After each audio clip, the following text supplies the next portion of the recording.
We ask your help in this fateful moment as sign that we scientists do not stand alone. I agree.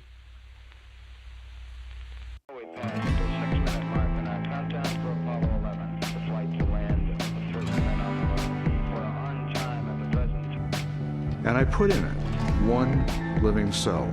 Over time, you will come closer together, ultimately bumping into each other at the North Pole. So Johnny was to the sun.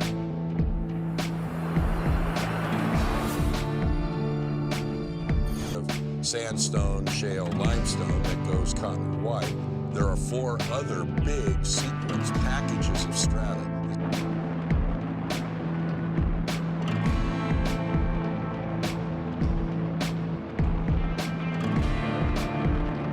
Let us go faster. You there with me? It's as though there was a force pushing you together. DNA contains a similar number of genes that directly code for proteins as a lot of similar life forms do. No one has measured the speed of light. That's ridiculous. World and other continents in that general style. Faster. Faster. The real reason for you coming together was that you were both on straight paths, geodesics, on a curved surface. What is time?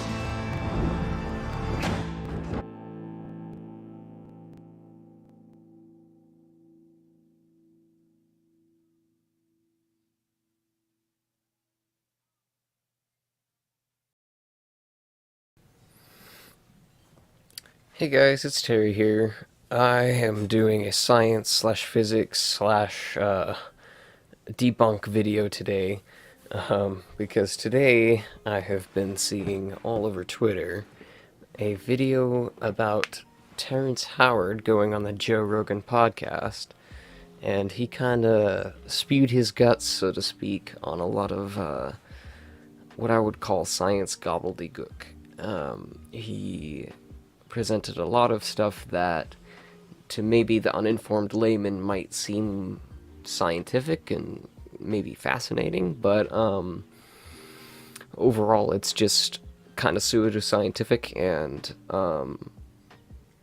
not really real at all, and we'll go over many of this stuff, but I think this video will be a very good introduction to what we're been seeing all over the internet recently, so let's give it a watch.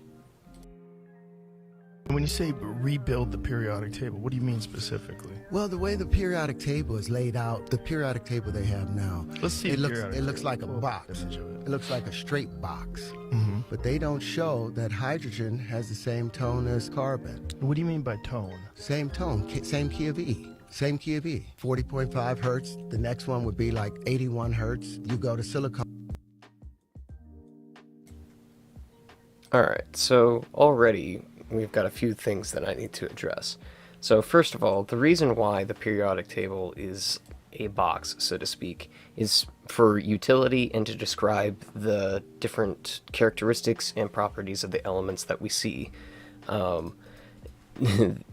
There really isn't any other way to put it. It's arranged via the atomic mass, and it's most convenient for, on a square sheet of paper, for it to be kind of a square. So there's not really any sort of weird conspiracy there. The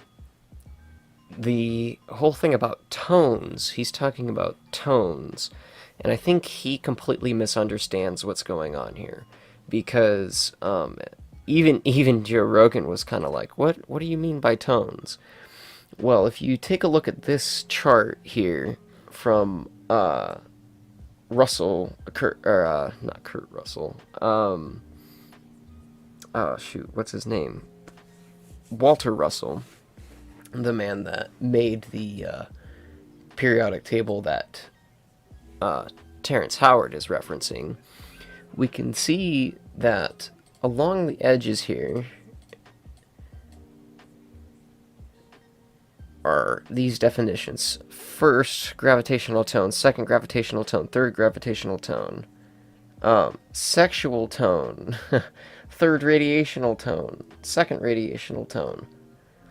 And currently we don't really recognize these as real things. I'm not sure what it's referring to. Oh, that's right. It's the bisexual tone. But the these are not really real terms that we use in physics today. These don't really have any real meaning. They were just names given to certain number quantities that we didn't really understand at that point in time. But as you can also see on this chart, there are many other elements along it, or elements that aren't actually elements, like niton, I don't know, hydron, betanon, gammanon. These are all like compounds. These are all different combinations of different elements. They're not at all singular elements or anything like that. Hey guys, Future Terry here. I just wanted to clear up a little bit of an inaccuracy that I just said. Niton is not a combination of elements, rather it is another name for radon they used to call before they actually came up with the name radon. So I just wanted to clear that one up. But the other compounds and stuff that you see on this chart, there are many of them that are not actual elements. Seems like the reasoning for putting them on this chart was to try and close the gaps in between, say, hydrogen and helium that you see like on the periodic table normally. But this doesn't really work, and I can go into elaborate detail if you would like. Just leave a comment down below if you need me to tell you more about this, and I can leave some links too. Alright, let's get back to the video. And this is just not descriptive of reality at all. And that's why we abandoned it a long time ago in favor of this type of periodic table. And on this type of periodic table, we see that the elements are going up in atomic mass, as in the mass of the nucleus, and also by atomic number, how many protons are in the nucleus. And by arranging it in this manner, we can actually predict properties of elements. We can predict, when we didn't know all of the elements, we predicted the existence of other elements based on this information here. And so the idea that this is somehow like incorrect compared to this, that's just laughable. And here we can see carbonogen, ethylogen, bebagen. These are also not elements. I'm not sure about these ones, what these ones are, but I know carbonogen is it's kind of like CO2, I believe. It's not really at all an element. I'd have no idea what alphanon and betanon are. They're definitely not elements. And so overall, this is just an inaccurate chart that he's using here. And I think he's completely misinterpreting a lot of the data that's on it. For one, you'll see that he describes certain elements as being the same substance because they are of the same octave. And what's actually going on here is that Russell arranged his periodic table here in such a way that the octet rule is fulfilled by octaves. It's arranged in a different way, so that if you see these green dots here, you'll notice these are the noble gases, and every time you get through an octave, you get to a noble gas. And well, that's just like whenever you go from here to here, or from here to here. Basically from, like, if we look at from helium to neon, and right in the middle is carbon. And so it's basically just this written in some sort of esoteric way with a bunch of useless information on it that is outdated, unscientific, and disproven in many ways. So I think you'll find a lot more of that as we go on in this video, but I digress. Let's keep going. It will double up and will be 162 hertz. You'll go to cobalt and it'll be 324 hertz. It's take the angles of incidence or the tones that they create, you know, their color. Like you can turn color back into sound based upon, it's the same wavelength, it's just twice as long. Yeah, so there again, he says, oh, we can go from this frequency to this frequency to this frequency. No, the octave and the octet rule has nothing to do with actual sound or frequencies or anything like that. It is simply just a rule about fulfilling that octet rule that you learn in chemistry class. So this just kind of shows a fundamental lack of understanding of basic physics and chemistry principles. Let's continue. Or much longer. So all you have to do is keep dividing light by 2. You keep dividing light by 2, and you'll ultimately get back to the audible sound of it, because there was a relationship between light and color, sound and tone, matter and shape.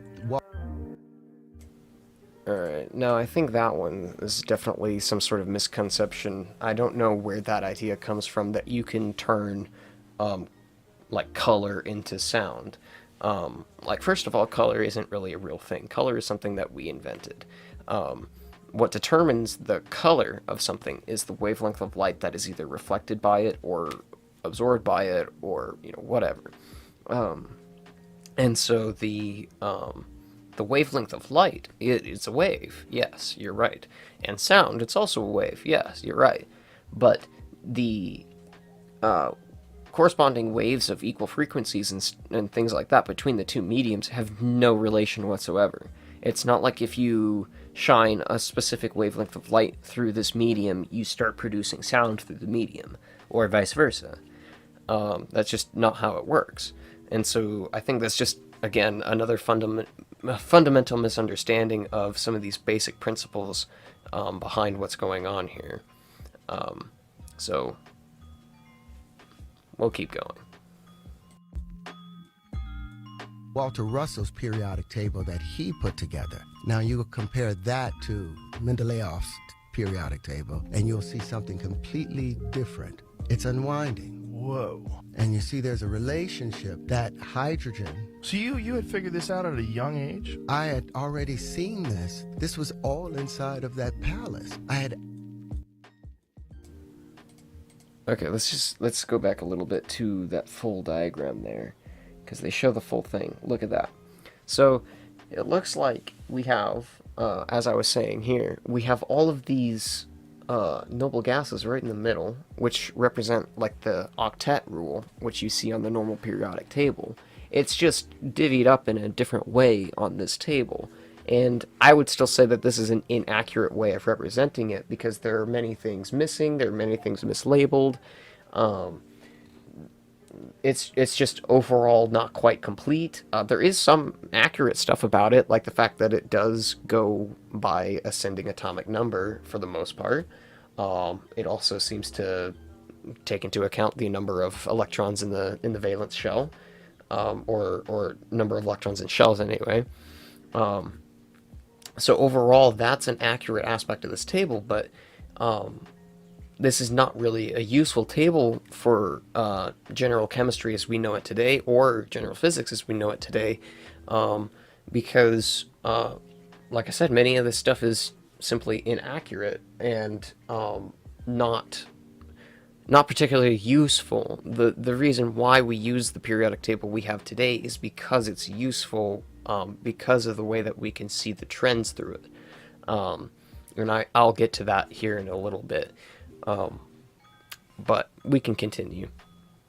Hydrogen. So you had figured this out at a young age? I had already seen this. This was all inside of that palace. I had access to it, and I knew the relationship. You saw this in dreams? I saw it as a circle. Everything was a full circle laid out, and each area was just expanding, like wrapping a rag around your hand. The first wrap, it's so tight. This is how I saw it more so, but as a vortex. You'll see there's a relationship between hydrogen, carbon, silicon, cobalt, rhodium. They're all bonded. They're all sit as the middle point between two noble gases. So those things don't really exist. It's only one substance. Now the problem...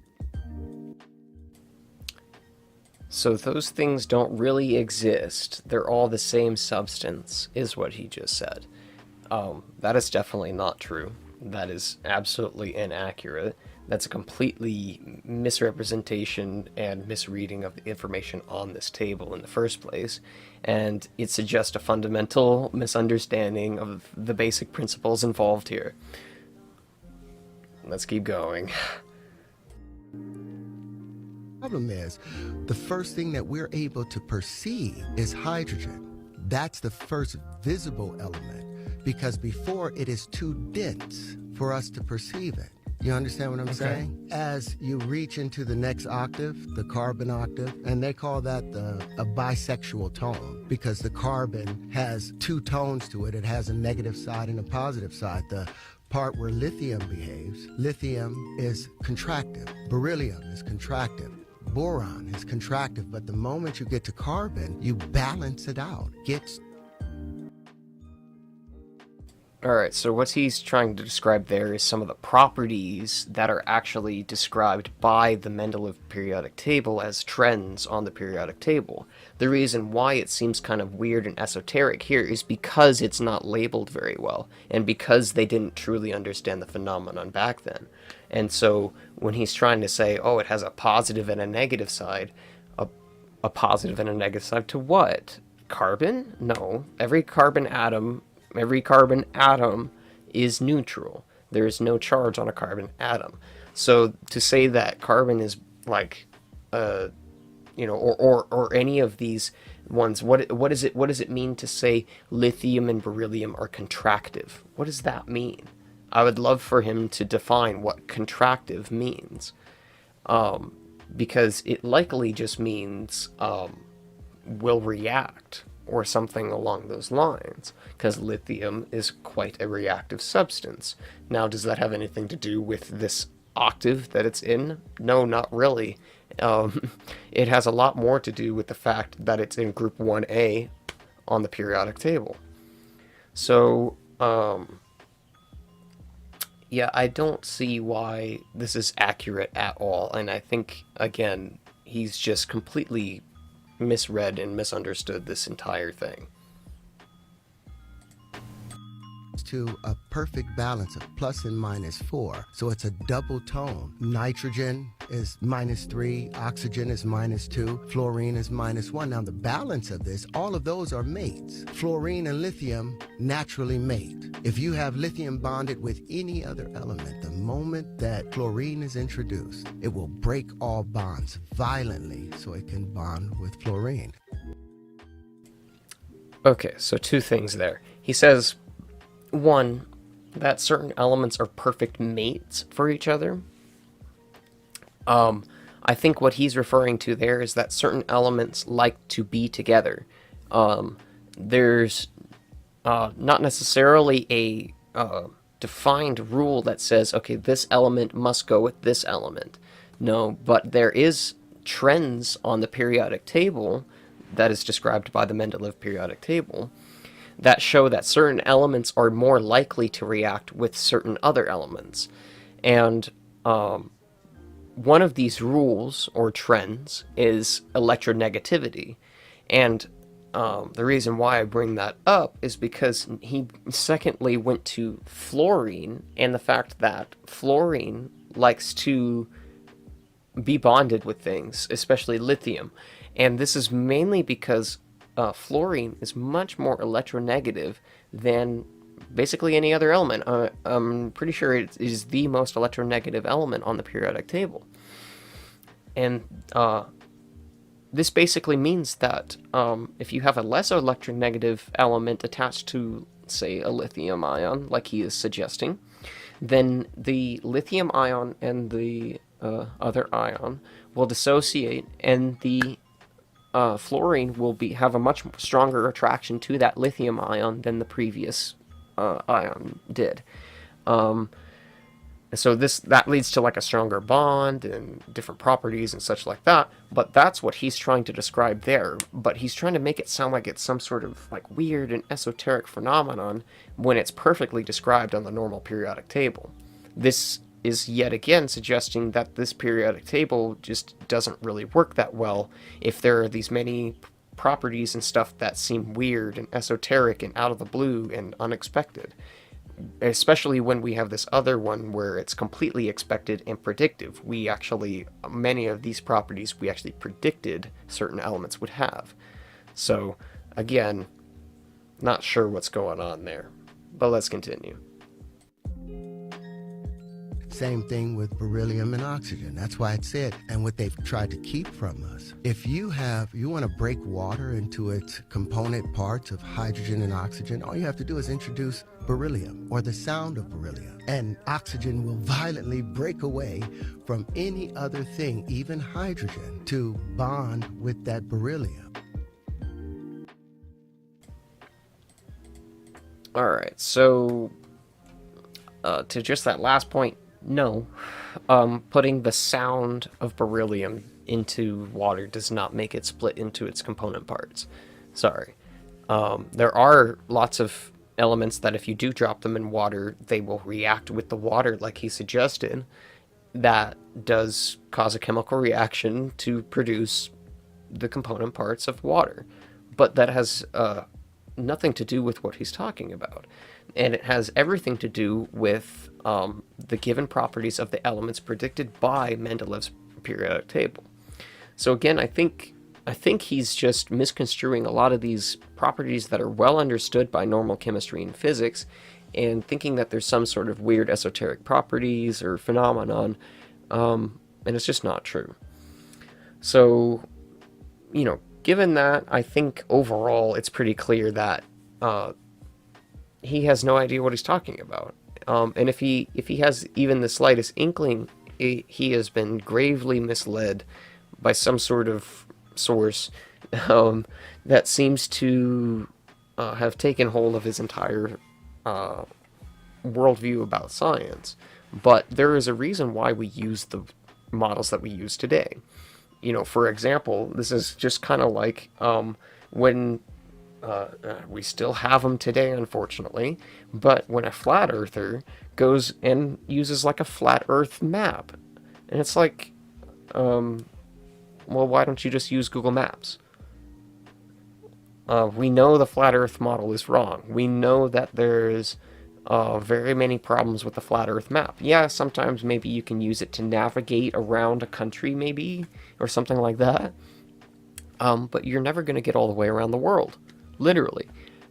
And so we abandoned that model a long time ago in favor of the one that worked. And in this instance, the one that works is Mendeleev's periodic table, not Walter Russell's. So, I think that pretty much sums it up. If you guys have any questions or anything like that regarding this stuff, or physics, chemistry in general, just let me know in the comments. I'm going to put this on both YouTube and Twitter, so respond there and give it a thumbs up if you like it. Let me know your thoughts on if I need to go more in depth on some of these topics, or if I need to cover a lot more of the podcast. But if you'll trust my word on it, it's a lot more of this. It's a lot more of just kind of word salad nonsense that he's putting together a bunch of scientific sounding words that don't mean anything together, and it doesn't really mean anything. So with that, I will see you all in the next video, and that does it for the first episode of Science Time with Terry.